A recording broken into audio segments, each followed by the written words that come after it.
Okay, guys, another question from section 3.7 was number 11. So this one is usually quicker than the last one. I guess the function is not going to take us that long.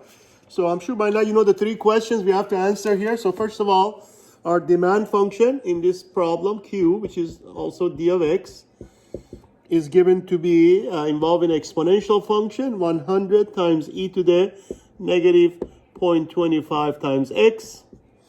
And of course, our x value, which is a price, is provided to be $10, okay?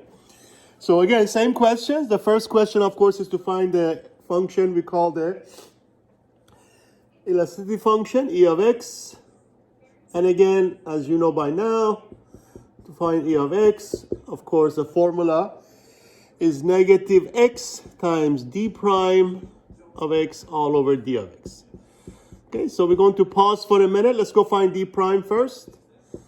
So there is our d function, of course. So again, don't forget, we have 100 is a constant, so I remain the same in front.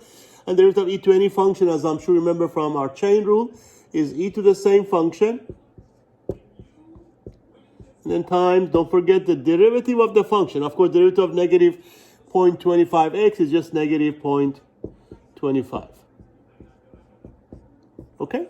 So as you clean this up, negative time positive become negative 100 times 0.25. It turns out to be, of course, 4. And then, of course, we have e to the negative 0.25x. Okay, so there is your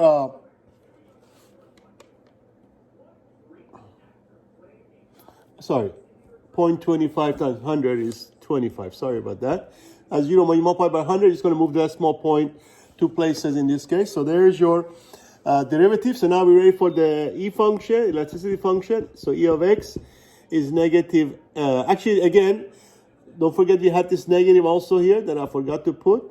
So as you multiply negative times the negative that come with derivative, that's just going to make it a positive. You still have the x times d prime, which of course is going to be 25. So remember, we already took it a negative, so it's just going to be 25 times e to the negative 0.25 times x. All over d itself, which of course was 100 e to the negative 0.25x. Okay, so there's your elasticity function. Now, as you can see, the e and the e cancel each other.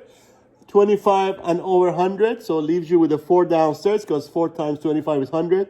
So you can actually leave it as x over 4, or you can also write it as decimal form, which is because 1/4 is 0.25 times x, okay? So there's your elasticity function.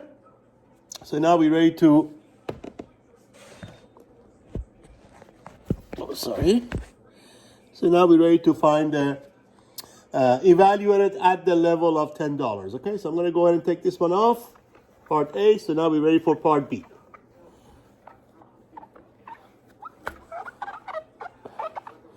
So for part B, this was part A. We have our function e of x. And then part B says to evaluate at the level of 10. So we want to know what is e at $10. So it's going to plug in 10 in place of x, which become 0.25 times 10, which of course is 25. Oh, sorry, 2.5. So this time you move one decimal place because it's 10, which of course happened to be greater than 1. So this time it says the demand is elastic. Now what that means, that actually in this case, if you do increase the price, it's actually going to decrease your demand, right? Your revenue. So that's probably not going to be a good idea in this case, okay? Unlike the last problem we did. Okay, so we're finally ready for part C. And part C again says, at which level are we going to have a maximized revenue or maximum revenue? Of course, to find the maximum revenue, you have to find the level where the E becomes exactly 1. So don't forget we had our E function. Actually, I just erased it, which was 0.25 times x. We're going to set that equal to 1. To solve for x, we'll divide both sides by 0.25. And I believe 1 over 0.25 is 4. And don't forget, actually, let me go ahead and put the units, because remember, this is the price that will give you the maximum revenue. So X equals to $4. 1 divided by 0.25, okay? And so that gives you so if you price your items at $4, that's when you achieve your maximum revenue, okay?